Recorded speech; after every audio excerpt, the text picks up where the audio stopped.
తెలంగాణ తొలి ముఖ్యమంత్రి కేసీఆర్కు ఉన్న ముందు చూపు ఫలితంగా ప్రస్తుత కాంగ్రెస్ ప్రభుత్వంలోనూ అనేక మందికి ఉపాధి అందుతోంది.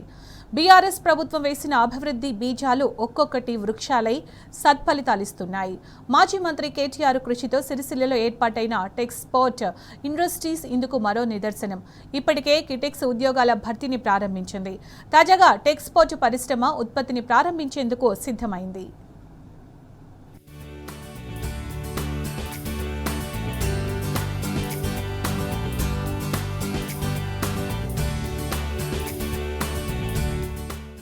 రాష్ట్రాన్ని పారిశ్రామిక రంగంలో అగ్రగామిగా నిలపాలన్న తెలంగాణ తొలి ముఖ్యమంత్రి కేసీఆర్ వివిధ రంగాల్లో వేసిన అభివృద్ధి బీజాలు ఒక్కొక్కటిగా సత్ఫలితాలు ఇస్తూనే ఉన్నాయి. వరంగల్లో ఏర్పాటు చేసిన ప్రఖ్యాత దుస్తుల తయారీ పరిశ్రమ కిటిక్స్ ఇటీవలే 25,000 ఉద్యోగాల భర్తీ ప్రక్రియ ప్రారంభించగా, తాజాగా సిరిసిల్లలో 1,600 మందికి ఉపాధి కల్పించనున్న అత్యాధునిక దుస్తుల తయారీ పరిశ్రమ టెక్స్పోర్ట్ ప్రారంభానికి సిద్ధమైంది.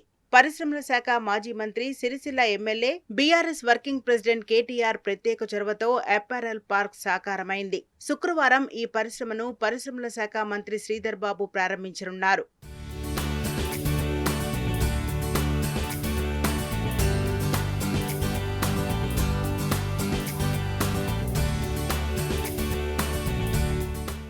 రెండు 2022లో అప్పటి పరిశ్రమల శాఖ మంత్రి కేటీఆర్ సమక్షంలో బెంగళూరుకు చెందిన టెక్స్పోర్ట్ సంస్థ తెలంగాణ ప్రభుత్వంతో పెట్టుబడి ఒప్పందం చేసుకున్నది.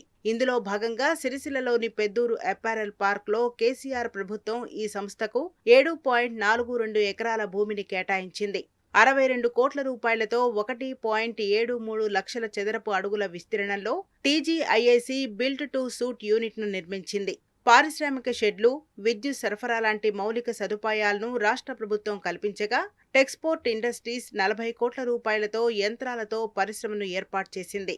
ఇక్కడ తయారయ్యే దుస్తులను టెక్స్పోర్ట్ 100% ఎగుమతి చేయనుంది.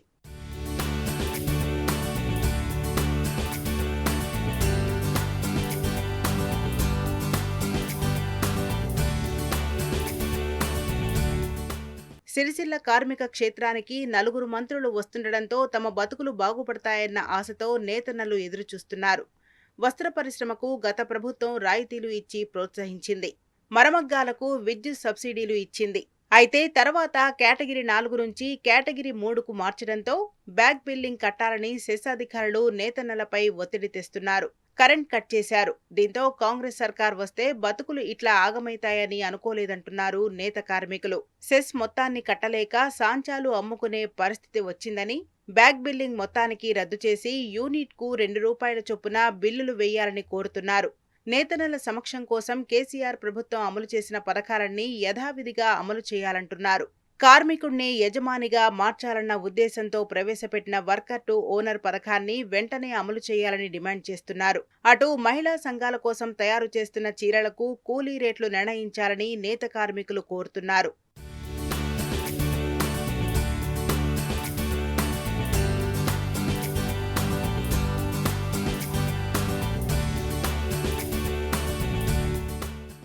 గత కేసీఆర్ సర్కార్ చేయూతతో నిరంతరాయంగా నడిచిన నేతన్నల మరచక్రాలు కాంగ్రెస్ అధికారంలోకి రాగానే నిలిచిపోయాయి.